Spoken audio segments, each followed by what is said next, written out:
Pagyatos na rin po at mamaya po mamamigay tayo ng maraming sulit. Yan po maraming Santa Cruz na rin po tayo.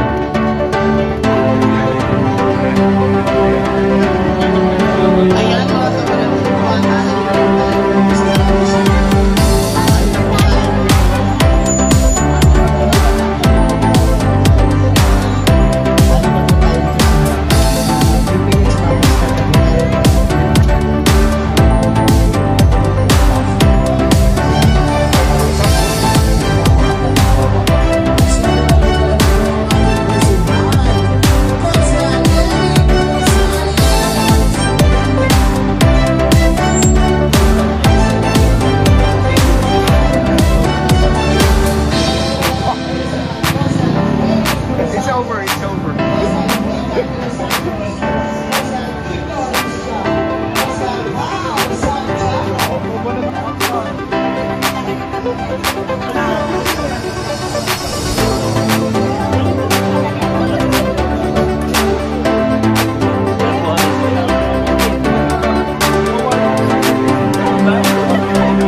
Year, may pinasa rin po si Councilor Santiago na local senior pension. Narinig niyo na po ba yun, yung local senior pension? So, maganda po yung nagawa ni Councilor Pao dyan. So, naisip po namin ni Councilor Gonzales, bakit hindi rin po natin ito gawin sa PWD? Kaya sa kabutihang palad, pinapag-aralan na po ngayon na buong council, kasama si Mayor, ang PWD pension para sa mga bedridden individuals. Pero hindi pa siya napapasa, nasa first reading pa lang tayo. Pero hopefully, itong 11 sa bulian, sana po mahabol namin siya. Ngayon naman po, tawid naman po tayo sa mga committee na hawak ko. Siguro, marami po akong gustong i-update sa inyo, pero tututok na lang po ako sa isa. Alam niyo po ba yung Pogo? Meron po ba dito may alam ng Pogo? Yung Pogo po, tayo po yung kauna-unahang city sa Pilipinas na nagtanggal po ng Pogo. Bakit po natin gusto gawin to? Kasi wala po talaga siyang magandang naidudulot. In fact, itong Pogo po, kakambal yan ng iba't ibang krimen tulad ng illegal na droga. Ang maganda naman din po dito, matapos namin ipasa to, after a few months, nagkaroon po ng direktiba yung Pangulo na pagbawalan na po siya sa buong bansa. So sa ngayon, tanggal na po yung Pogo. Pero ulitin ko, tayo po yung nauna dito. So, magandang malaman din ng taong bayan. Alam nyo, hindi rin madali yung pinagdaanan ng ordinansa na to. Siyempre maraming kukontra po dyan, pero ang maganda po dito, halos lahat po ng giting ng Pasig na incumbent konsehal pumirma po sa ordinansa anti-Pogo. So ano po yung mensahe ng giting ng Pasig dyan? Kami po sa giting ng Pasig, hindi po namin ipapagpalit sa pera ang dignidad namin, pero higit sa lahat po, hindi po natin ipapagpalit sa pera yung kinabukasan po ng Pasig City. So, yun po. Maraming salamat po sa iyo. Councilor Simon, may nagtatanong kasi kanina tungkol po daw sa tapat loan. Opo. Paliwanagan naman natin. Mga kabarangay, may papaliwanag po si Councilor Simon. Marami po kasi sa atin mga... nila. Magtanong po tayo sa mga industriya. Ano po sabi nila? Mas gusto pa rin nila college graduate or at least nag-second year college. So kawawa po yung pamilyang Pilipino. Dinagdagan na natin ng 2 taon. Ang haba pa po, 31 subjects po yung 11 and 12. Tapos wala namang kalidad na trabaho. Yung binabanggit kanina ni Vice Dodot, di ba may tech-voc track? Ngayon po, alam nyo, nag-umpisa yan, 36% ng estudyante pumupunta sa tech-voc track. Pero dahil hindi naman maganda yung trabaho na kukuha pagkatapos, ngayon po, 29% na lang, pababa ang nag-e-enroll sa tech-voc natin. Sayang po ang tech-voc. Maganda po yan. Maghahanap ka lang ng industriya, malapit po sa, within your city, dapat yun ang gawa ng programa para makapagtrabaho doon. Kasi ngayon po, yung mga nagtitech-voc, di ba may on the job yun? Meron pa nga po doon, nagbabayad pa para ma-on the job eh. Hindi ba dapat baliktad? Ikaw ang nagtrabaho, dapat sigurado may allowance ka. At dapat mahaba-haba ang training. Kundi paano ang skills training? So ang sabi ko po, amyendahan na po natin itong K-12 law natin. Una, grade 10, mag-graduation muna tayo. Para patapos ng grade 10 po, pwedeng pumili ang bata. Kasi yung trabaho naman nakukuha niya, kahit grade 12 graduate, pareho lang. So para makapagtrabaho muna kung gusto niya, kung gusto lang. Pangalawa, pwede siya maging entrepreneur. Yung magtayo na sarili niyang business. Pangatlo, yung binabanggit natin kanina na tech-voc, kaysa sa DepEd po yan, ilagay na po natin dun sa ilalim ng EBET, may bagong batas na EBET eh, Enterprise-Based Education and Training. Diretso na siya sa industriya, ite-training na po siya dun, pagkatapos po niya mag-training, after mga 2 years po, pwede siya makakuha ng NC4, yung diploma. Pag nakuha po niya yung diploma na yun, under the Ladderized Education Law, na ako rin po nagsulat, diretso na siyang kolehiyo. Yun ang nakasulat po dun.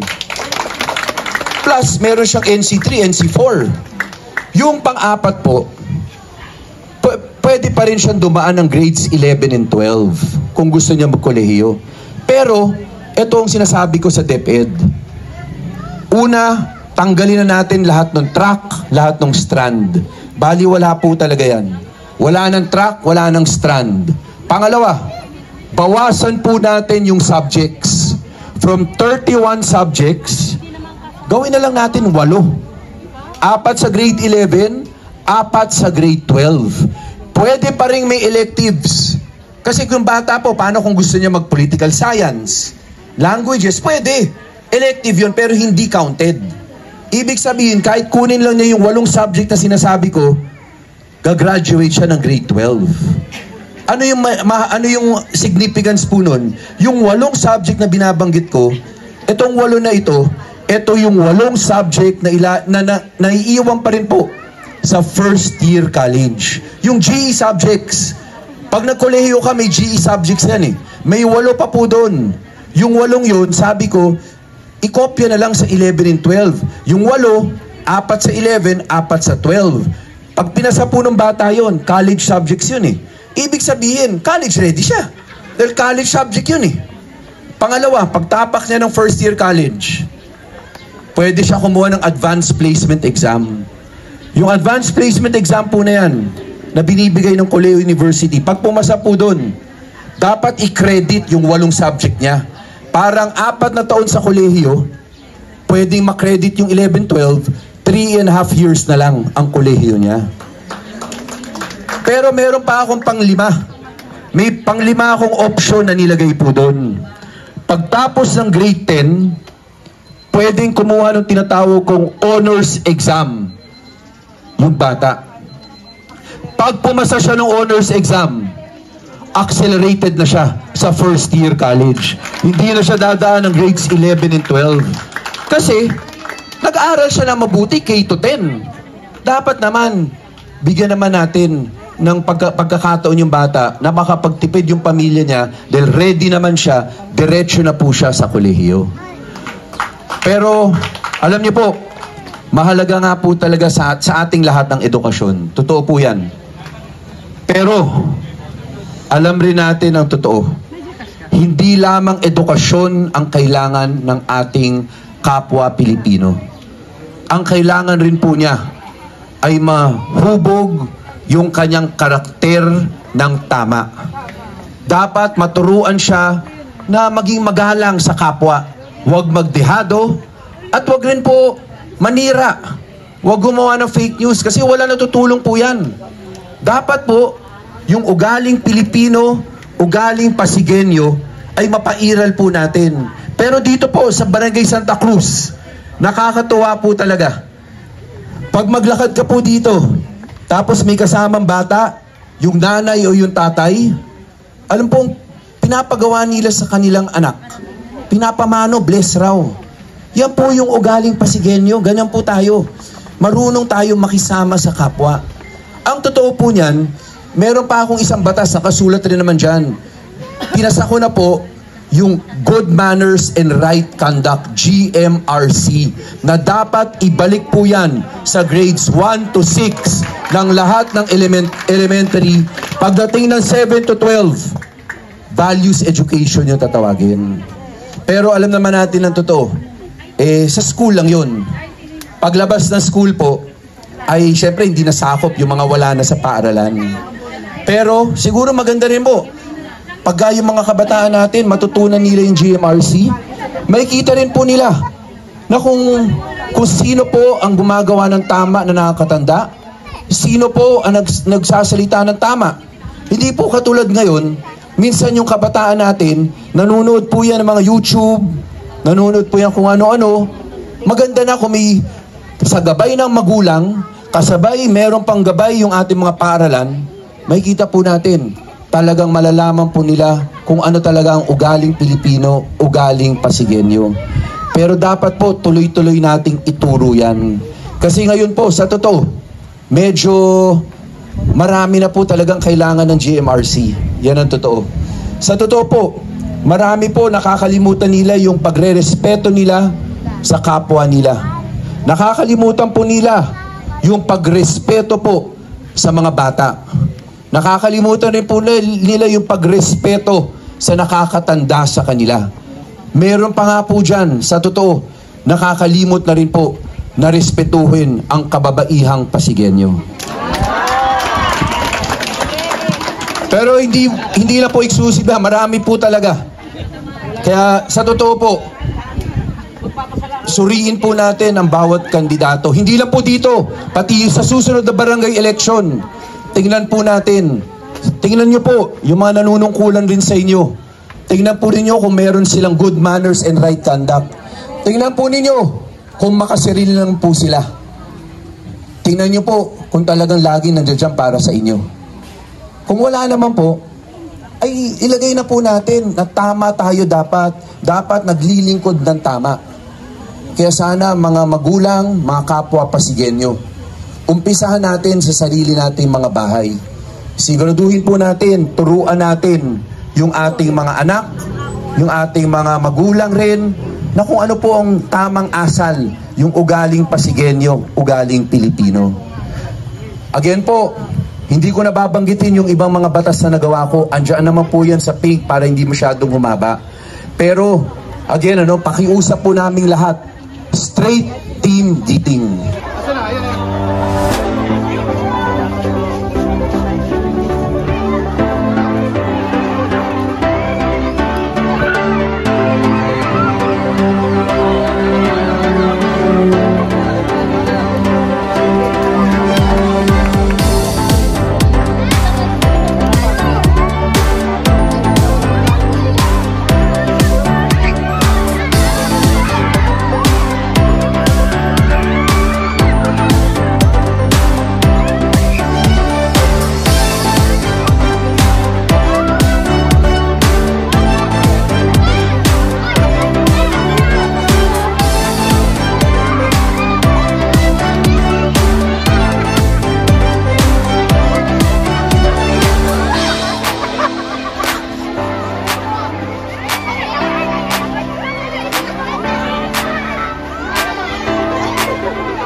sila. Kaya ang sabi ko po, alisin na muna natin yung TechVoc sa DepEd.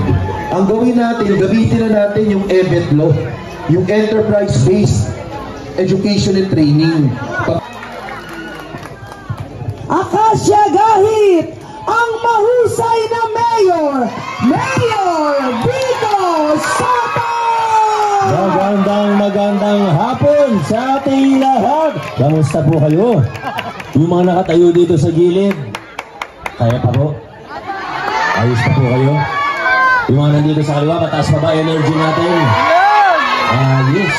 Yung mga nakaupo, mga nasa likod, yung mga nasa taas, tatay. Mga kalapati na pala yun.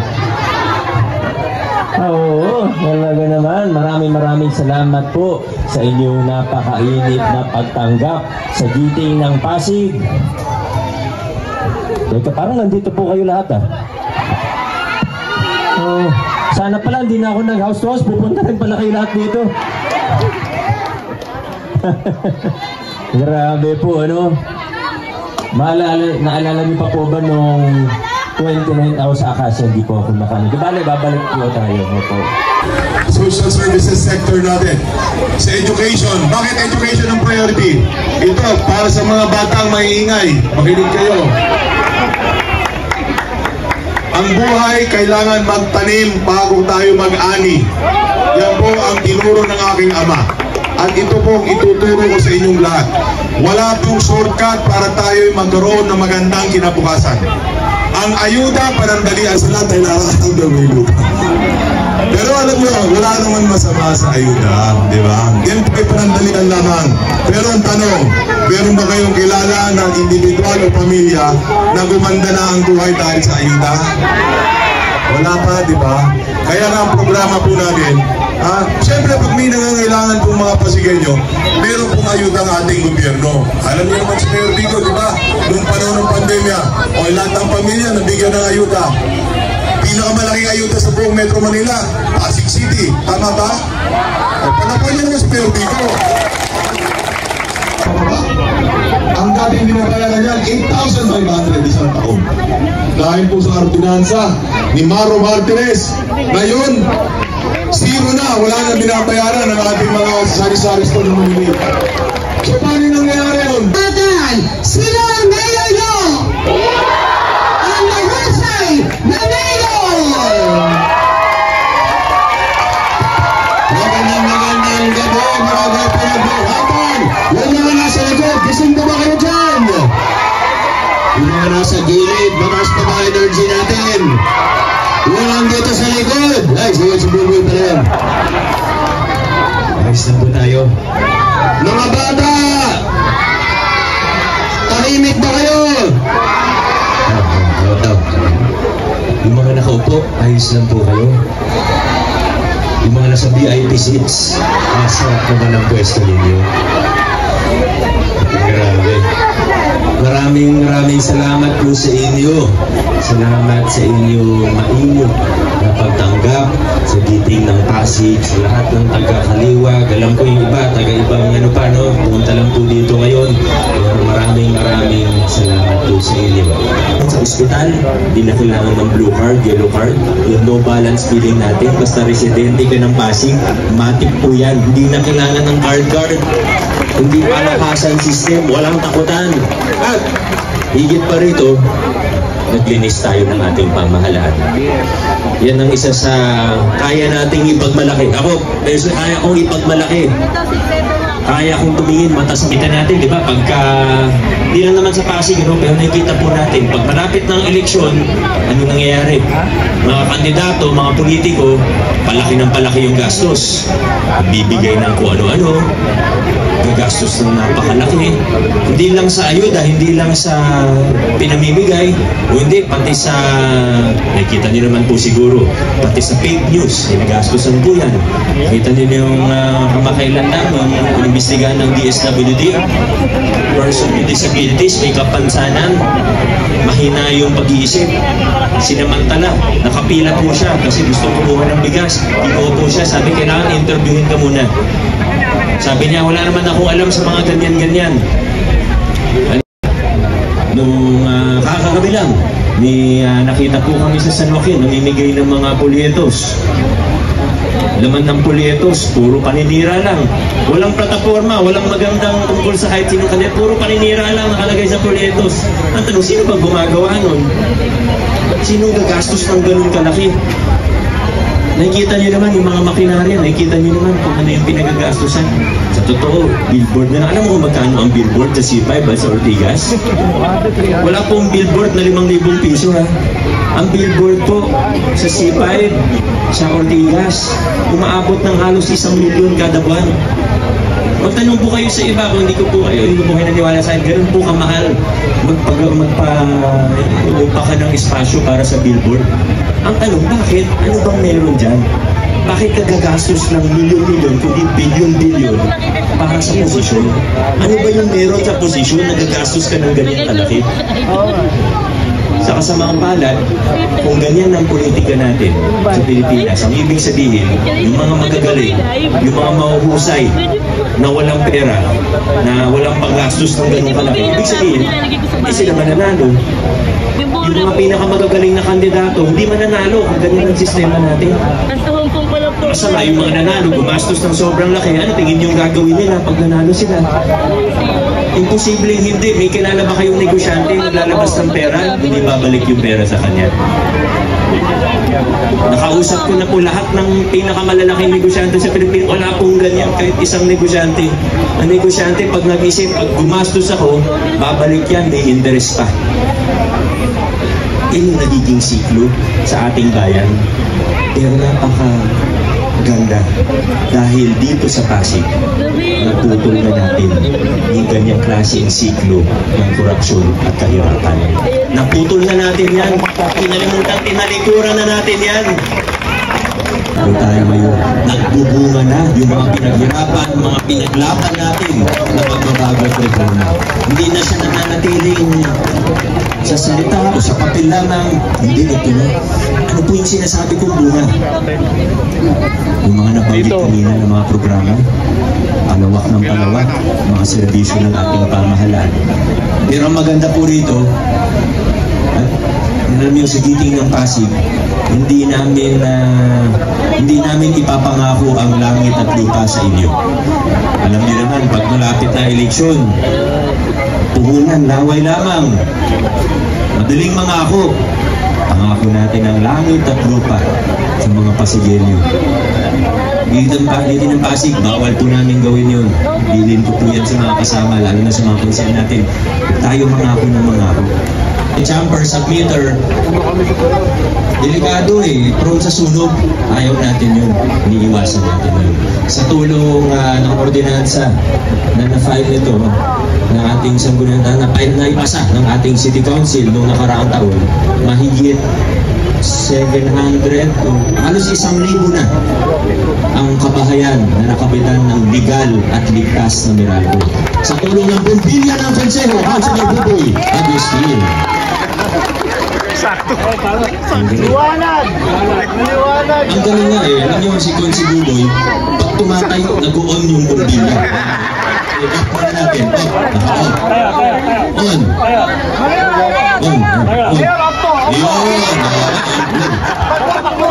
At syempre ngayon may mga Dorboy Abunda. Raimundo. Sorry Tito Boy. Syempre, kasama din natin. Sino po? Senior. Close. Senior po siya. Sino po? Anong Warren Tosino? Sino po? Warren Insinso naman. Warren Inocencio. Sana all.